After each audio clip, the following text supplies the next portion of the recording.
I'm Congresswoman Teresa Ledger Fernandez, and I have the great joy and honor of being chair of the Democratic Women's Caucus, 96 strong, a historic number this year.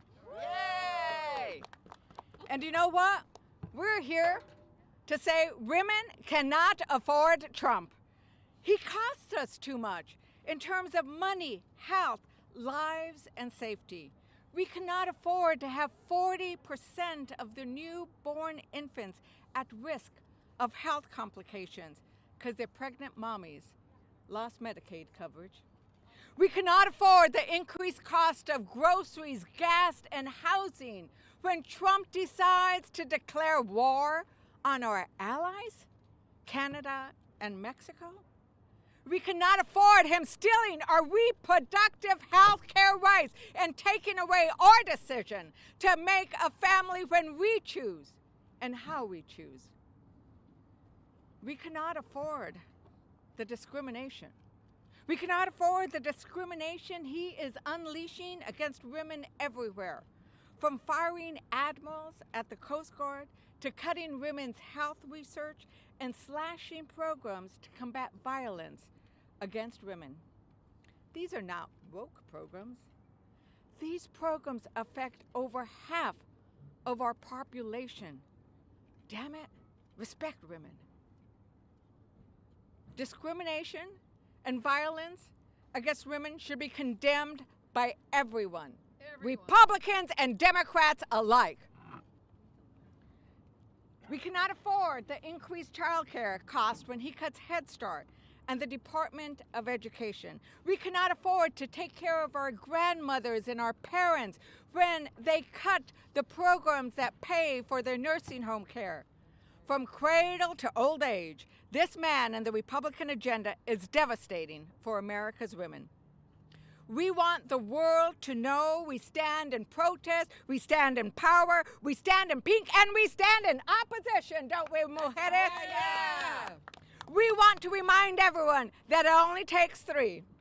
It only takes three members of the Republicans in the House of Representatives who are willing to show up at a town hall, who are willing to answer for the cuts they are doing, who are willing to stand with their constituents and not with these horrible cuts that affect women everywhere. Stand with your women constituents, stand with your women voters. We are.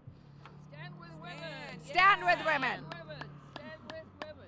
So I'm going to turn the program over right now to my amazing vice chair because we have lots of voices of protest about what Trump is doing to the women of America across America. Emilia Sykes. Yeah. Woo! Thank you, Madam Chair, and thank you to all of you for joining us today because we want to make sure our message is very clear. Women cannot afford these policies and women cannot afford this presidency. I want to thank all of the members of the Democratic Women's Caucus for being here, for joining us and having such a strong showing of what it means to stand up for the American women. My name is Emilia Sykes and I proudly represent Ohio's 13th Congressional District. And as you heard from Chair Ledger Fernandez, we cannot afford Donald Trump's policies. Now, we always talk about how we are willing to work with anyone, anywhere, anytime, and the case is still true. But as we have heard over and over and over again, the cuts are going to be dramatic and their impacts are going to hit women the hardest. For example, last week there was a House Republican budget resolution that demanded an $880 billion cut to the Energy and Commerce Committee. And I like to remind people, write down $880 billion and see how many zeros and commas you end up writing. That's right. That means there must be cuts to the Medicaid program. The Medicaid program that makes sure that women, pregnant women, children, the disabled, our grandmothers have access to the health care they need when they need it the most. And for example, in my district, Ohio's 13th congressional district, Medicaid covers over 40% of the births in our district. 40% of the births. And let us not forget about, we love the babies, but the women who deliver those babies are also offered coverage under Medicaid. That's right. In Ohio's 13th congressional district, more than 200,000 people on Medicaid are at risk of losing their health care because of this Republican budget resolution. This is 83,000 children and nearly 18,000 seniors. And while a majority of the people in my district voted for the president, they did not vote to get their grandmothers kicked out of the nursing homes. That's right. But I would be remiss if I did not say, while Medicaid coverage is obviously a huge issue and we care about the health care that people are able to access or not access, in my district, the largest employer are health care systems. They are being paid by the Medicaid program to help employ doctors and nurses and food service individuals and sanitarians. These jobs are going to be on the line if the $880 billion cuts go into effect like the Republicans want. So it is not just about the health care. It is about the local economy in Ohio's 13th district that will be decimated if this plan goes through, and people will be laid off all over Ohio's 13th district because of this cruel cut. We cannot afford these policies. Any cuts to Medicaid will have far-reaching effects, and we will see that devastation for many years to come. As I conclude my remarks, and before I hand the program over to my capable and competent and caring co-chair, Hillary Skolton from Michigan, I want to invoke Sojourner Truth. You may recall she gave a little speech called Ain't I a Woman, and she happened to give that speech in Ohio's 13th congressional district in my hometown of Akron. And at the very end of that speech, she reminded us, and I'm going to remind all of you and my colleagues to keep us encouraged in this time. She said, if the first woman that God ever made was strong enough to turn this world upside down, then all of these women together ought to be able to get it right side up again. That is exactly what we are going to do. Invoking the spirit of Sojourner Truth, we are going to get this world back upside again, because we cannot afford these policies, and that is why we are going to fight every single day on behalf of the American people. So please join me in welcoming Hillary Skolton of the great state of Michigan. Yeah. Okay, all right. Good morning, everyone, and thank you, Amelia. It is such an honor to lead this caucus with you and our incredible chair, Teresa Leger Fernandez, at this time for women in our history. Congresswoman Hillary Skolton, proudly representing Michigan's 3rd congressional district, the first woman and mother in history to represent the entire western half of our state in Congress.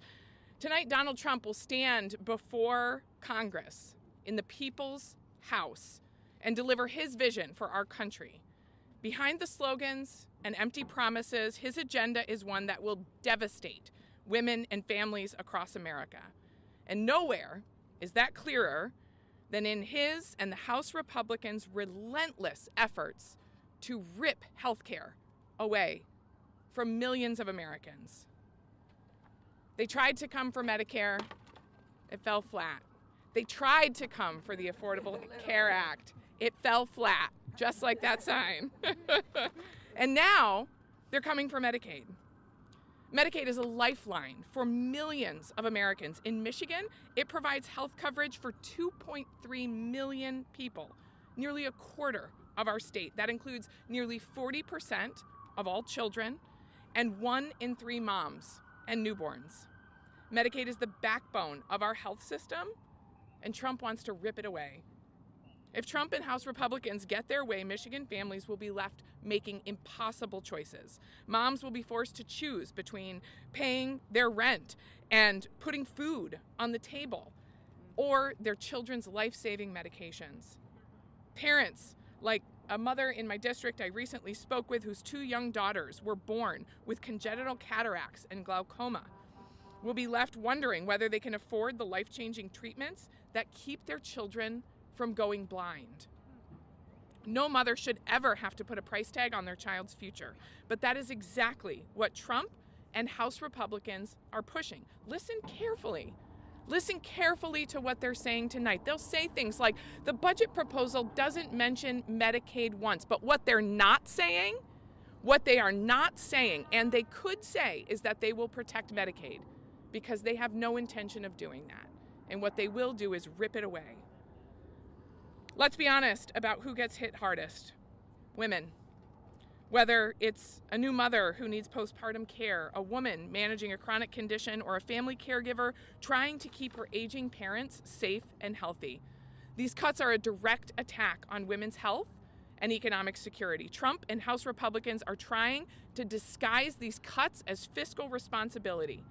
But slashing health care for children, seniors, and working families isn't responsible, it's cruel.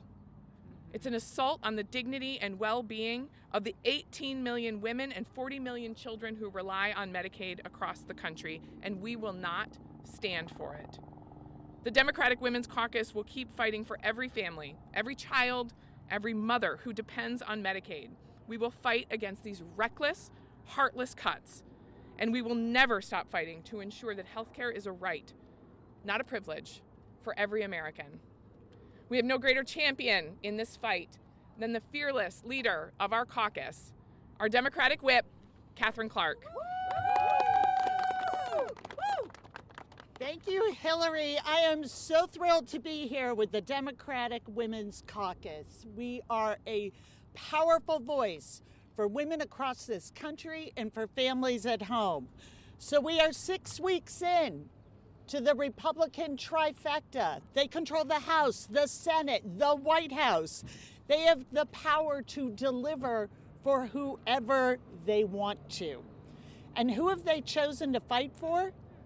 The billionaire class, the ultra-rich donors who funded their campaigns, billionaires who have virtually unlimited resources but still want more. And where is this money coming from for tax cuts for the ultra-wealthy? They're taking it from families, from women, from moms, from grandparents, from sick children.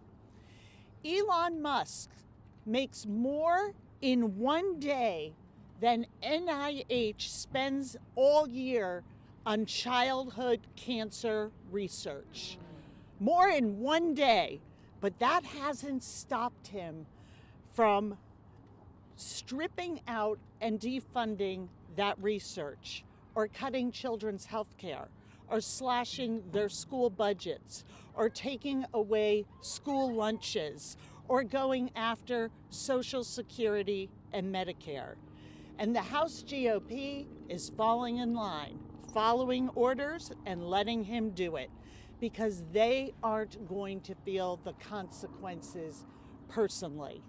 We all are about cutting waste and making our government work more efficiently for people. We just disagree that the waste here are kids who had been diagnosed with cancer.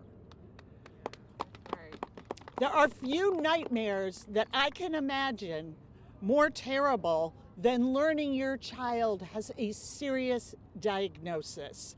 What a heartless act of cruelty to tell a mom that her government is now defining the research her child needs to survive as waste and inefficiency. That's what Republicans have chosen to do. It is America's most vulnerable, our kids, who are going to pay the price. And I am joined by a constituent who knows this far too well. Sarah Robowski, we are so grateful for you coming today, sharing your journey, telling us about your son Declan and the fight you're in. Thank you for being here. Please welcome Sarah. Thank you so much for having me. I really appreciate it. Good morning. My name is Sarah Robleski, and I am here today as the mom of the bravest 4-year-old you'll ever meet, my son Declan. He's right here. In August of 2023, after weeks of headaches, an MRI revealed a golf ball-sized tumor in the back of his brain. Declan was diagnosed with stage 4 brain cancer. In an instant, our world became numb. Declan received 6 intense rounds of high-dose chemotherapy and 3 stem cell transplants over a period of months. The treatment was excruciating. It was toxic. It left him with significant impairments from hearing loss to brain damage, but Declan never stopped fighting. And it worked for now. Declan's doctors, though, tell us his cancer is the kind that comes back. And it always comes back. 9 months post-treatment, Declan is part of a new clinical trial now, and his scans continue to be clear.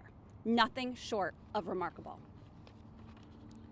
When your child is diagnosed with cancer, you know the road will be challenging, and our family was prepared for a lot. But I never imagined that I would be asked to come here to Washington to beg our government to do right by our kids. I am here on behalf of all the parents right now who are sitting in hospital rooms with their children. When it comes to finding less toxic treatments and life-saving cures for kids battling cancer, we don't have a single day to spare. This is not about politics, bureaucracy, or efficiencies. It's about families who are literally holding their breath, hoping tomorrow brings the breakthrough that will save their child's life. Cutting NIH funding will cost those families, cost my family, precious hope, and it will certainly cost children their lives. Even a slight pause or interruption on ongoing studies will have devastating consequences. NIH studies have helped keep Declan alive, and it could very well be an NIH study right now that saves his life in the future. Please, protect the funding. Help save our kids. Our Declan is a fighter, and now we need you all to fight alongside him. Thank you. So you're hearing from the Democratic Women's Caucus, but you're going to be hearing from all members of the Democrat Caucus today about the lives and stories about the pain that Trump is inflicting on Americans. It is important that we bring that pain to Washington, D.C. so that it is clear what these cuts do. I want to bring up to the podium now our co-chair of policy, Sydney Kamlager-Durf. Thank you, Chairwoman Teresa Leger-Fernandez. Thank you, Whip Clark, for being here. I stand in solidarity with all of my female sisters in the Democratic Women's Caucus. I am Sydney Kamlager-Dove. I represent California's 37th Congressional District. And I'm here to tell you that Donald Trump does three things consistently. He lies, he cheats, and he steals. He's lying about saying that shrinking the federal workforce will increase government efficiency. He is cheating the American people out of a government that we all deserve. And he is stealing billions of our taxpayer dollars by cutting Social Security, by cutting Medicaid, by firing workers left and right. He is stealing billions of our dollars and giving them to his billionaire boys club. Anyone who says that missing Social Security payments is okay, anyone who tells you that kicking children off of food assistance is okay, anyone who tells you that it is okay to cut or get rid of Medicaid. And I have to tell you that in my district, I have the 4th largest Medicaid enrollment numbers in the country. Anyone who tells you that cutting that program to the bone is okay, anyone who tells you that getting rid of FEMA is okay. I represent Los Angeles. We are suffering from urban fires. I was at an event just 2 weeks ago. 2,000 families showed up to try and get assistance and rebuild their lives. And you know what table they stopped at? The FEMA table. And you know who was processing their applications? Women workers at FEMA who had traveled from Georgia and other parts of the country to help our families get their lives back on track. So anyone who tells you that these cuts are okay is an unwell person. And you should run far away from them, and then you should kick them out of office. I am bringing tonight Miss Sylvia. Miss Sylvia worked for 34 years at USAID. USAID is an important program, but because folks, as she said, anybody who was doing anything was let go.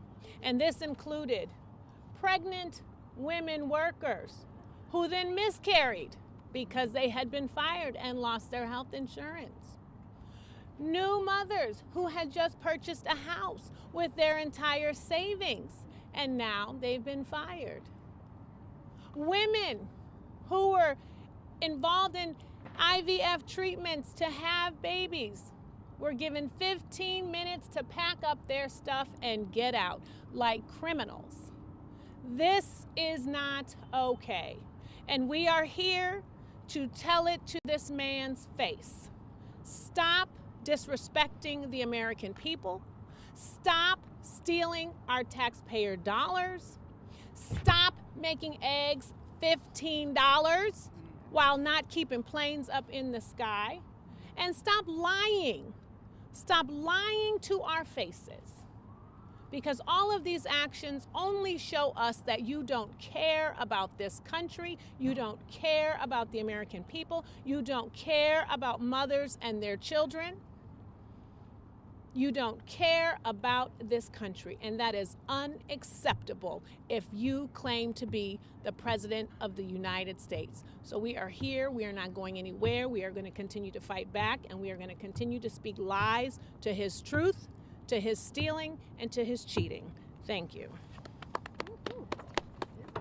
Thank you very much. And yes, it is indeed lies, because when you say you're doing these senseless, heartless, destructive cuts on the basis of efficiency, let me tell you about my guest. She first volunteered to help out veterans when she was 11. Her father is a veteran. Her grandfather is a veteran. She's married to a military personnel. And guess what her job was after 15 years serving the VA? Improving efficiency. But because she had gotten a promotion, she got fired. She's going to be here telling that truth. But I want to just open it up real quickly. The Democratic Women's Caucus, we have this wonderful tradition of doing these rapid fire. Tell us your name and why are you out here in protest against Trump? April McLean DeLady, Maryland 6. I'm standing, as a mother of 4 daughters, I'm standing against, the defunding of critical research, including research which impacts our kids and our families, and the taking of personal information of our citizens and the takeover of data from our computer systems. Terrible for families. I'm LaMonica McIver, representing New Jersey's 10th Congressional District, and in New Jersey, we cannot afford Trump, and we will not afford Trump. Okay. I am Nellie Poe from the 9th Congressional District in New Jersey, and I'm here standing along with my sisters against this administration and the attack that he has on women, family, and children, and we will not stand for it. I'm gonna actually talk. I said I wasn't gonna talk because we've had so many amazing speakers, but I really just want to sum up kind of what we've heard. I know that there are going to be those that are going to say things like, oh, well, the Dem Women Caucus got out there and they only talked about women's issues. I want to be clear about one thing. Women's issues, they are all of our issues. Because the last time I checked, we all came from a woman. And so to hear the story of a mother talk about her fight for her child, I want to make clear that when we hear the stories of the economic impact, these are stories that are impacting all of us. It's not just women. Unfortunately, we had an opportunity to have a woman lead this country, and I promise you she would have led us to the promised land. But instead, we got somebody that seems like he want to take us to hell and back again. But I'm trying to tell y'all that we, the women of the DWC, will not stand for that. We won't stand for cruelty when we can have kindness. We won't stand for greed over good. We won't stand for fealty over fearlessness on behalf of our constituents. Right now, what we have is criminality versus constitutionality. So I am pleading with the American people to tap into your power, because we know that the power has always been with the people. It is time for you to rise up. One of the things that our fearless leader has said is that we are the resistance. But we can't resist without you. We only hold these seats as your representation. And I promise you, we are going to fight until the end to make sure that your voices and your stories are not put on mute. But at the end of the day, we need you to keep showing up and showing out. Whether you have a Republican who acts like they don't want to listen to you, show up to those town halls. Whether you have a Democrat, continue to encourage them to fight for what makes sense, not just for some, but for all of us in this country. So with that, I say God bless, but make sure y'all stand with women. Because listen, again, if we would have had a woman in power, we wouldn't have to have this conversation.